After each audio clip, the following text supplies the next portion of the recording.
Reka ngusuhuze wowe ubana natwe umunsi ku munsi, wowe ukurikira ukana warakoze subscribe kuri Jaras Official TV.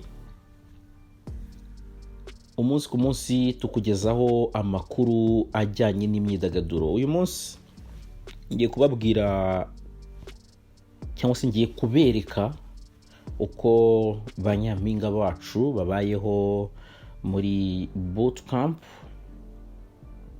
Ngira ngo murabizi neza ko nkuko muri kubibona mu mashusho, kuri uyu wa mbere nibwo aba bakobwa basezeye ku babyeyi babo, bahabwa impanuro zitandukanye, ndetse bagira n'ibibazo bimwe na bimwe bumva itangazamakuru ryabazaga abategura iri rushanwa bari kumwe nabo hariya kuri Intare Conference Arena. So rero ahagana mu masaa 5 z'amanywa kuri iyo wa mbere tariki 28 Gashyantare nibwo bahagurutse ko ari 20 bose berekeza La Paris Hotel i Nyamata, aho bazamara ibyumweru bigera kuri 3 bigishwa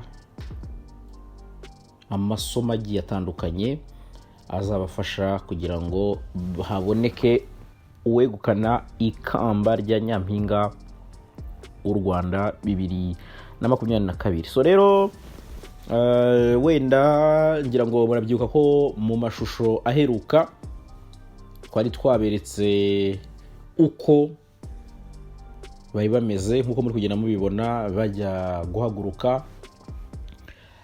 Baje kugera rero i Nyamata, nkuko muri kugenda mubibona batangira bapimwa, basuzumwa ku buzima bwabo uko buhagaze, bapima indwara zitandukanye, yaba izandura n'izitandura, ndetse banapimwa COVID-19 nk'icyorezo nyine cyatunguye isi muri rusange.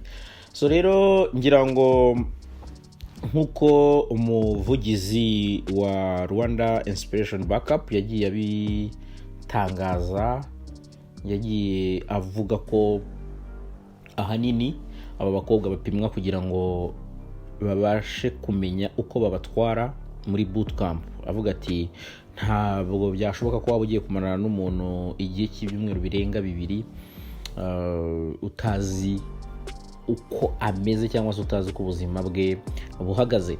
So rero bakimara gupimwa bahise bahabwa ibyumba ari nabyo muri kubona bagomba kujya bararamo.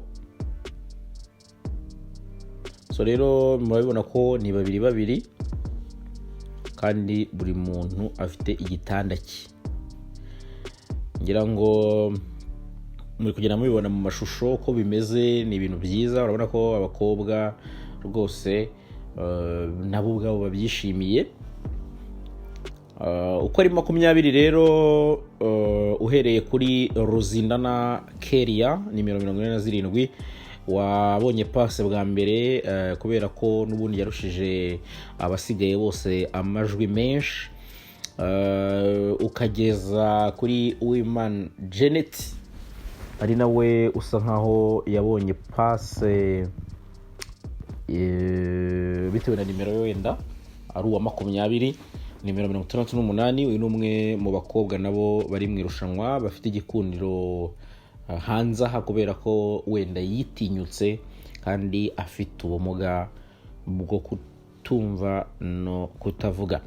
So rero ngira ngo bose uko bakabaye muri kugenda mubona uko meze. Ngira ngo mubona uwitwa Pascaline ari kumwe rwose n'uwitwa Marie Merci mu cyumba kimwe. Uri kumubona cyane witwa Bahar Ruth,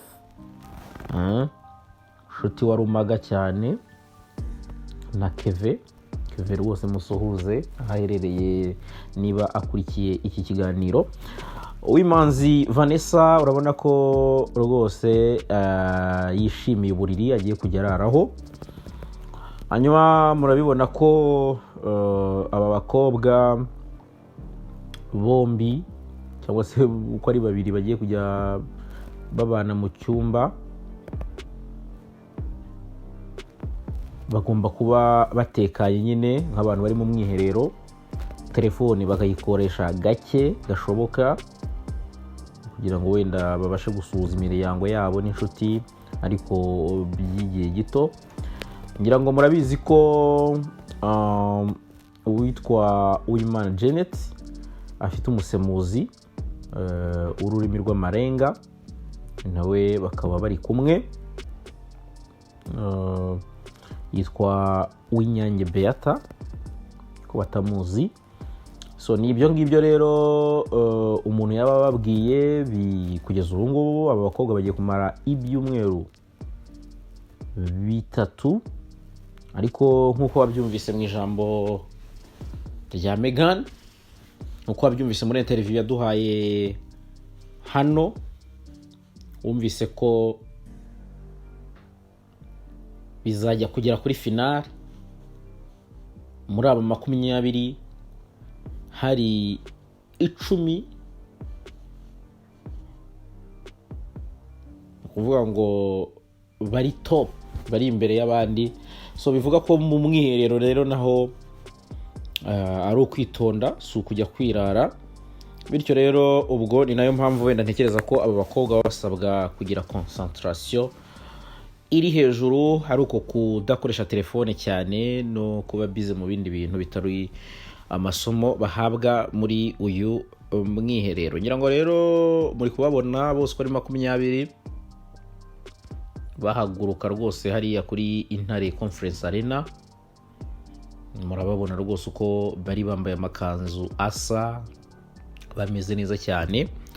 So nibyo ngibyo rero umuntu yaba abavuzeho. Tubifurize bose uko bakabaye amahirwe masa. Ubwo icyo bivuze nuko abangaba ni abafinaliste nyine, uwo ari we wese yakwegukana ikamba isaha iyo ariyo yose. Guhera rero kuri Ruzindana Keria navuze, wabonye automatic pass bitewe n'amajwi cyangwa se gutorwa. Ukajya kuri Nshuti Divine Muheto, ukajya kuri Uwimanzi Vanessa nimero 70, Muheto ni nimero 44, hanyuma Keria ni 47, Bahari Ruth nimero 3, hanyuma Uwimana Marlene nimero 39, Ikirezi Musoni Kevine nimero 10, Mutabazi Isingizwe Sabine nimero 38, ndetse na Umuhoza Emma Pascaline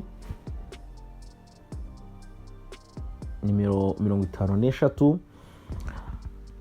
Ngira ngo Keza nawe nimero 27, Saro Amanda nimero 48, hanyuma Keza Melissa nimero 28, Nkusi Rinda nimero 43, Muringa Jessica nimero 37, Ndahiro Mugabekazi Queen nimero 42, Uwimana Janet nimero 68.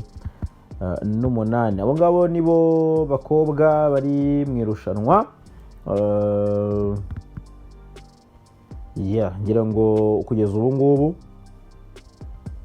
akaba hagomba kubonekamo rero ugomba kwegukana ikamba rya Miss Rwanda 2022 ndetse n'ibisonga bye n'andi makamba agiye atandukanye nka Miss Heritage, Miss Popularity, Miss Photogenic, Miss Congeniality n'ayandi menshi cyane muzi agenda atangwa muri irushanwa. So rero uko byifashe Nyamata, murabona ko abana bishimye. Mwiherero ubwo tuzamenya ko uzarangira ndetse n'uzawugiriramo amahirwe aruta ay'abandi. Rero reka mbashimire kuba mwabanye natwe.